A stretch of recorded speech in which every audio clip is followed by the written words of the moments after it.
One of the greatest fear in corporate law is the number of lists. How do I know what I'm supposed to file? What are the steps to do this? How do I know what I'm to submit to CAC? How do I know the relevant documents and all those things? So there are some documents that are actually repetitive.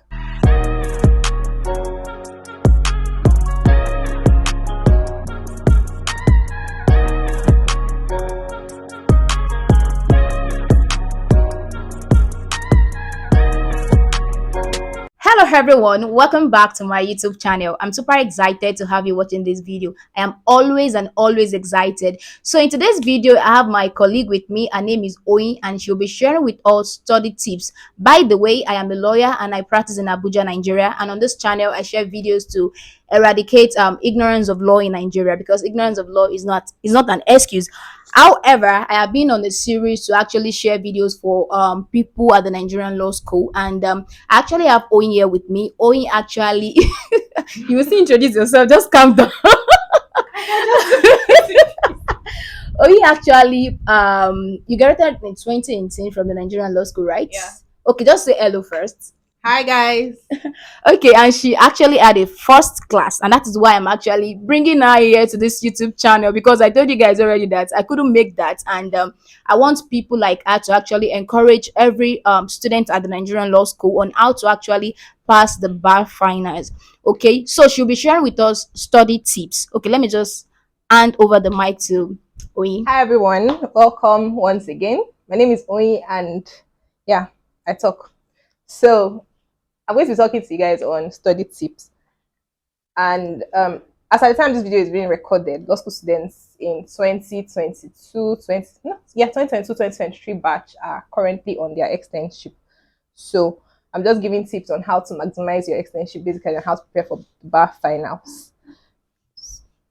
The first thing I tell people, actually, I've mentored a couple of students, I guess like 100 lawyers. That's something. So the first thing I tell everyone that's preparing for bar finals is that bar finals is not difficult.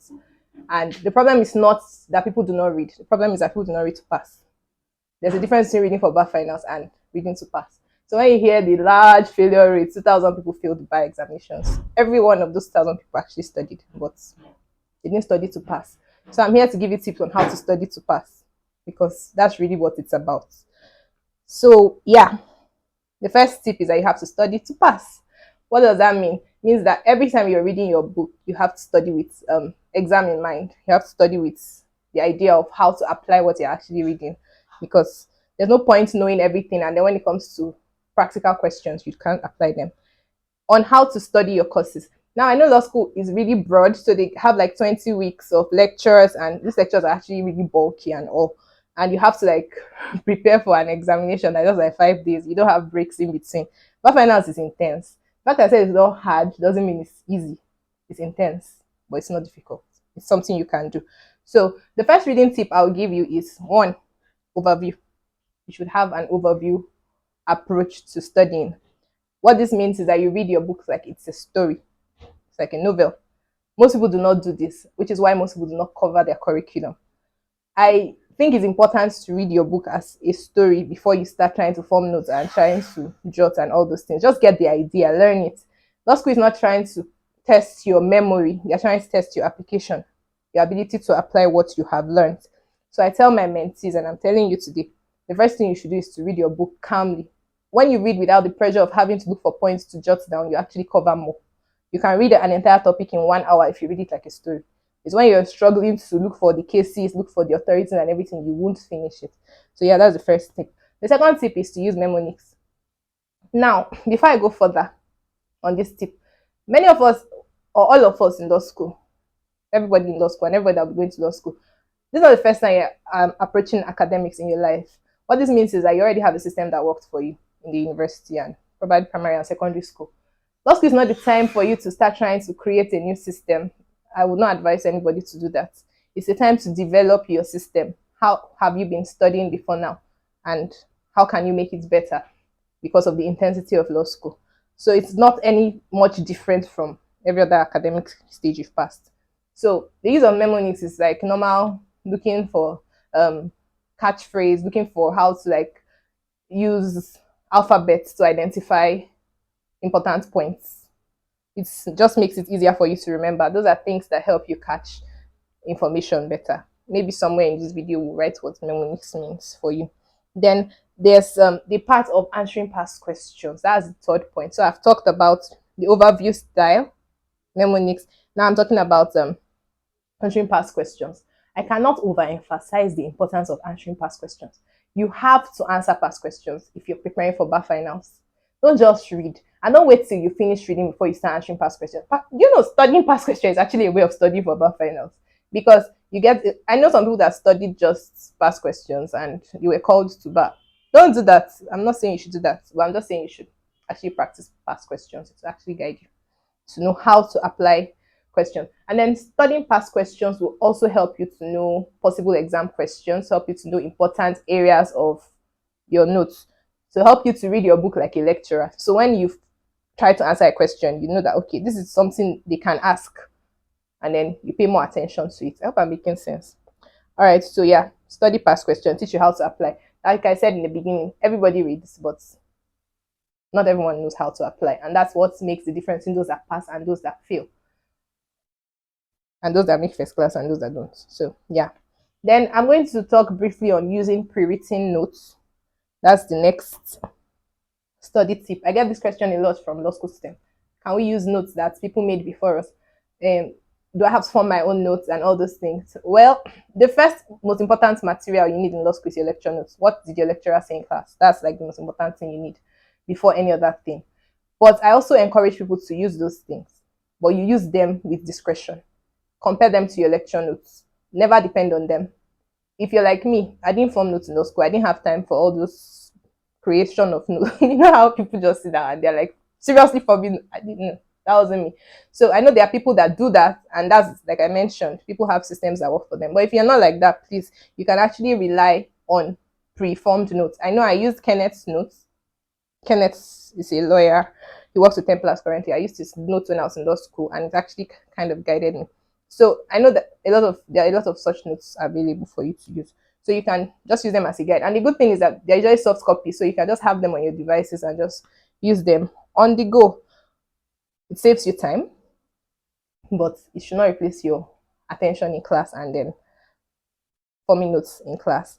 So yeah, I'm going to give you a few hacks on learning some particular courses. Now, there are some topics that are notorious across your courses in law school. They come out in every exam, and they come out as compulsory question. In criminal litigation, you have charges, you can't escape it. Civil litigation, you have pleadings, you cannot escape that. You must draft. In property law practice, you will draft a deed, definitely. Corporate is the most unpredictable course in law school. Ethics, there are usually no compulsory questions, at least as of now. There are no compulsory questions in ethics, but you must learn your RPC. And learning your RPC does not just stop at learning the key points. You have to learn the sub sections, the sub rules of your RPC. In fact, that's what you're tested on. You're tested on the exceptions, not the general rule. So they just give you a scenario of somebody that breached one of the rule, and there's actually an exception that covers it. And if you've not read those ones, you definitely have a problem with that. So yeah, your RPC is very important for. Then in corporate law, I know many people have a problem with corporate law because it's quite abstract. Every other course in law school is more relatable because like story, it's everyday experience. Corporate law is like the whole company law.